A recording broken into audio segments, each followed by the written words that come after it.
Good evening and welcome to an ATV Special Broadcast. I'm Nicole Pulley. Environmental pioneer, human rights activist, and best-selling author Van Jones is a prominent figure in today's society.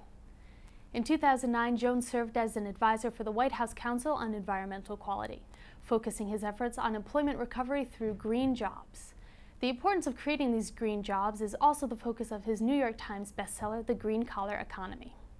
While he is best known for his work in the environment, Jones is also the co-founder of 3 nonprofit organizations, one of which centers on alternatives to violence.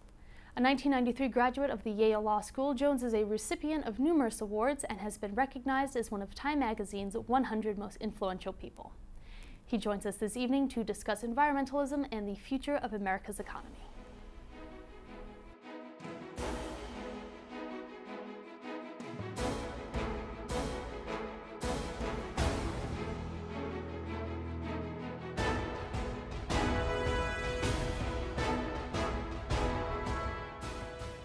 It's a pleasure having Mr. Jones with us here today. Thank you. Honored to be here.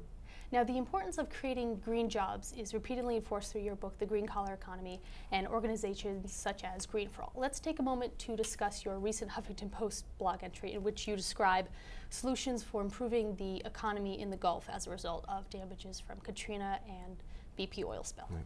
Well, I'm actually lucky. I was just there. I was just in the Gulf day before yesterday. It's really remarkable. You have this one community that's been hit really by the Katrina catastrophe, which everybody knows and understands. Most people think that the severity of that storm in some way was possibly influenced by global warming, and then 5 years later they're hit by this oil slick. So they're really getting both ends of the problem that we have right now, this over-reliance on fossil fuels, this over-reliance on trying to drill and burn our way out of our energy problems, as opposed to inventing and investing our way out. And so, you can really see the need for new jobs when you're there and a new direction. So we talk about green jobs. We're basically talking about jobs that would let people go to work, use skills and knowledge and innovation, entrepreneurship, but actually repowering the country, retrofitting the country in a cleaner and greener way. And I think the thing that people forget about America is that we have actually a Saudi Arabia of solar energy in America that goes untapped every day. Not just in the Sun Belt, but on rooftops across the country. We have a Saudi Arabia level of wind energy that just goes untapped every day, not just in the plain states, but off our coasts, up in the Great Lakes area, and so and certainly down in the Gulf. And so when you look at the country and the missed opportunities to both beat global warming and beat the recession by putting people to work in these new clean and green industries, I think young people in particular get excited about trying to move in a better direction. So sustainable energies can be used in order to not only create jobs, but improve the environment and reduce our dependency on foreign oils. Exactly. And then the other amazing thing was when you go to the Gulf in particular, the coastal wetlands and all the barriers that used to exist, they've gone away.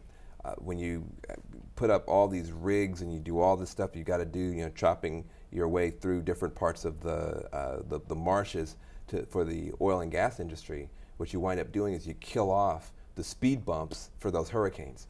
And so it used to be that you had all these speed bumps out there and the hurricanes would have to slow down and the storm surge would have to slow down before it hit the mainland. Well, that stuff's all gone.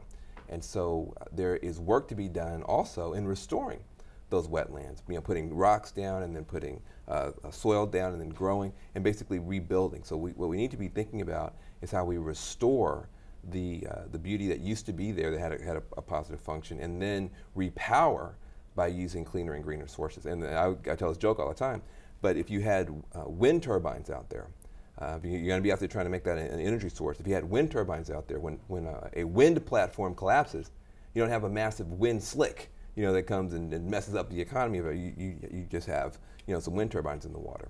And so there's a smarter way to do this from an ecological point of view, an economic point of view, and I think that's the way we should be going. Now, we've touched upon solar power and wind power, and in the USA Today earlier this week there was an article on using hemp when mixed with lime and water to create walls for homes. Is this another direction we can take the country in besides depending on solar and wind power? Well, I think that what we do have the opportunity to look at the whole economy. I focus on the energy sector because that's really, I think, a part of the economy where we can make a lot of gains early, and where we also are in a big competition right now with our sisters and brothers in China and the rest of Asia. They rightfully want to get out there, compete, and try to dominate the world market in clean energy. And my fear is we're going to go from importing dirty energy from the Middle East to importing clean energy parts, solar panels, wind turbines from China, and skip the jobs in the middle. And I don't want to do that. And so I want to make sure that America has a fair share of the global set of green jobs. And so I focus a lot on energy. But there are other areas as well. Green building, not only looking at the new buildings that we put up and looking at new materials, possibly less toxic materials and more abundant materials, but also the building stock we have right now can be greatly improved. We should be, people should get their homes tuned up, just like they get their cars tuned up from an energy point of view.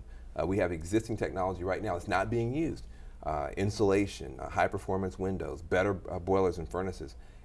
Just the work of upgrading our buildings so they use less energy or waste less energy and less water. It could be another way to create jobs. And if we finance it properly, those kinds of efforts can pay for themselves, because that homeowner is going to be paying less money in her energy bill after those workers come in there and upgrade that building. Well, if we finance it right, she could pay for that work out of her energy savings. So she actually would be paying less herself over time. And so it's in some ways revenue neutral, but we would actually be turning wasted energy into wanted jobs.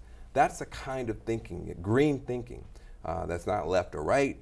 It's not Democrat or Republican. It's not red states or blue states. It's just common sense.